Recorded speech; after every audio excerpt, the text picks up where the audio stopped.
La question inscrite à son ordre du jour.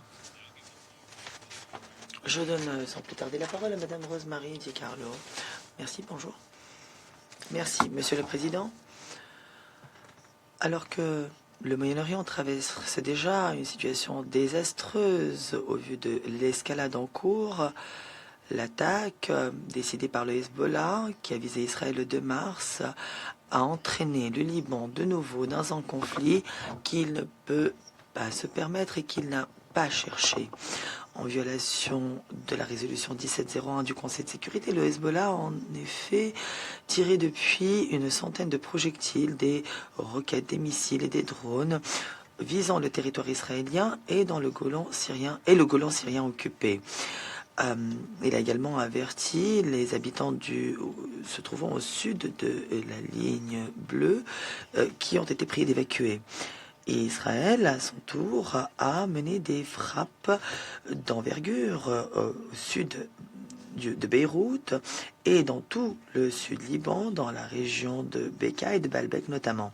Ces opérations auraient tué plus de 570 personnes et ont blessé 1400 environ, d'après le gouvernement libanais. Israël a émis des avertissements d'évacuation concernant ces zones, ce qui a déclenché le déplacement de plus d'un million, plus d'un demi-million de personnes, entraînant une urgence humanitaire très grave. Ces violences à travers les lignes bleues, de part et d'autre de les lignes bleues, efface les progrès réalisés ces derniers mois, progrès qui avaient consolidé la cessation des hostilités. Cela met en péril également la tradition de coexistence du Liban, car la peur et l'incertitude ravivent aujourd'hui les tensions intercommunautaires. Comme le secrétaire général l'avait déjà indiqué précédemment, bien que la cessation des hostilités conclue en novembre 2024 n'ait pas complètement mis fin aux violences, le répit était bienvenu. À la suite de la cessation des hostilités, l'État du Liban avait en effet également pris des mesures historiques et courageuses visant à remplir ses obligations en vertu des résolutions 1701 et 1559. En outre, le gouvernement avait demandé aux forces armées libanaises de mettre au point un plan pour établir un contrôle étatique exclusif sur l'armement. Et en janvier, les forces armées libanaises annonçaient qu'elles avaient pris le contrôle opérationnel du secteur Litanie Sud. En outre, les représentants civils des deux parties ont participé à deux réunions du mécanisme de cessation des hostilités en décembre. Une étape certes modeste, mais tout de même importante sur la voie du dialogue. Néanmoins, des défis importants persistaient. Le Hezbollah refusait de coopérer avec le gouvernement pour étendre l'autorité de l'État sur le territoire du Liban et prendre en charge la possession, la détention et l'utilisation des armes afin d'imposer son monopole sur la question des armements. Dans l'intervalle, les forces de défense israéliennes maintenaient des positions au nord de la ligne bleue sur 5 emplacements et 2 zones tampons, comme les Israéliens les ont appelées, tout en menant des frappes quasi-aériennes sur des cibles du Hezbollah et d'autres groupes armés non étatiques au Liban. Mais les progrès réalisés depuis novembre 2024 soulignent que la sécurité et la stabilité des peuples libanais et israéliens étaient à notre portée. Il est vital donc de consolider ces avancées au lieu de les saboter. Par conséquent, il était encourageant de constater que le 9 mars, le président Aoun se disait prêt à ouvrir des négociations directes avec Israël sous la houlette d'acteurs internationaux avec pour but de parvenir à une trêve complète, comme il a lui-même dit. Il a également proposé que les forces armées libanaises, une fois qu'elles auront reçu le soutien logistique urgent dont elles ont besoin, prendraient immédiatement le contrôle des zones de tension en confisquant toutes les armes et en démantelant les infrastructures du Hezbollah. Le Premier ministre Salam a également réitéré l'attachement du Liban à établir un monopole étatique sur les armes.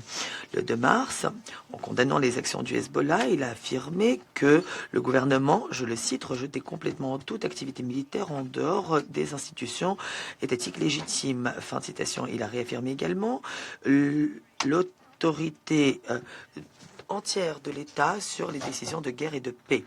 Dans une déclaration historique, il a annoncé une décision du cabinet interdisant les activités militaires et sécuritaires du Hezbollah et ordonnant la remise immédiate de toutes les armes.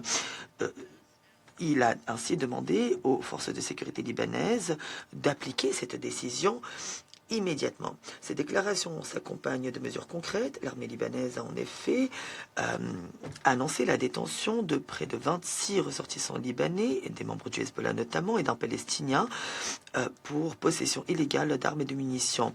Des décisions judiciaires ont également été adoptées contre des membres du Hezbollah arrêtés. En outre, le 5 mars, le gouvernement libanais a déclaré et annoncé une interdiction des activités du groupe des corps des gardiens de la Révolution, IRGC, au Liban, et a révoqué l'entrée des ressortissants iraniens en l'absence de visa. Monsieur le Président, s'il faut beaucoup plus de travail pour avancer, ces déclarations sont importantes. Ces mesures aussi, elles reflètent la détermination claire des États libanais et méritent le plein soutien du Conseil. Les Nations Unies restent déterminées à aider toutes les parties à répondre à leurs responsabilités, à les assumer, pour que le Liban puisse remplir ses obligations. Néanmoins, une désescalade immédiate et une cessation des violences est impérative. Le Hezbollah doit cesser toutes ses attaques contre Israël et coopérer avec le gouvernement pour que celui-ci puisse établir son autorité sur l'ensemble du territoire et établir un monopole sur les armements. Israël, quant à elle, doit cesser sa campagne militaire au Liban et retirer ses forces du territoire libanais. La souveraineté et l'intégrité territoriale du Liban et d'Israël doivent être préservées, quoi qu'il arrive. Toutes les parties doivent respecter leurs obligations en vertu du droit international, y compris du droit international humanitaire. Quant aux civils et à l'infrastructure civile, ne doivent jamais être pris pour cible. Le personnel des Nations Unies doit être protégé. La communauté internationale doit aider les services de sécurité libanais, notamment les forces armées libanaises, pour qu'ils aient les capacités et les ressources nécessaires. Quant au secrétaire général, il continue de dialoguer avec les États membres pour les exhorter à tout mettre en œuvre afin que ce conflit prenne fin. Le coordonnateur spécial pour le Liban est en contact avec les acteurs compétents. Il s'est rendu en Israël plus tôt cette semaine pour plaider en faveur d'une désescalade et d'un dialogue urgent.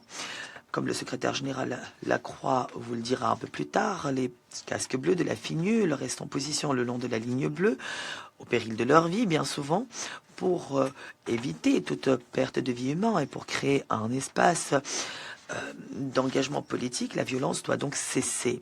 C'est ainsi que les partis pourront reprendre leurs efforts difficiles mais indispensables qui consistent à édifier un État stable et sûr et à garantir la sécurité et la stabilité du Liban et d'Israël. L'ONU peut ainsi continuer à travailler étroitement avec toutes les parties concernées pour rétablir le calme et protéger les civils. Notre objectif est clair, un retour à une situation où les engagements en vertu des résolutions 1559 et 1701 seraient mis en œuvre de manière crédible et durable. C'est un moment de responsabilité, de retenue et de volonté. Aujourd'hui, il faut cesser les hostilités car la situation actuelle ne profite à personne.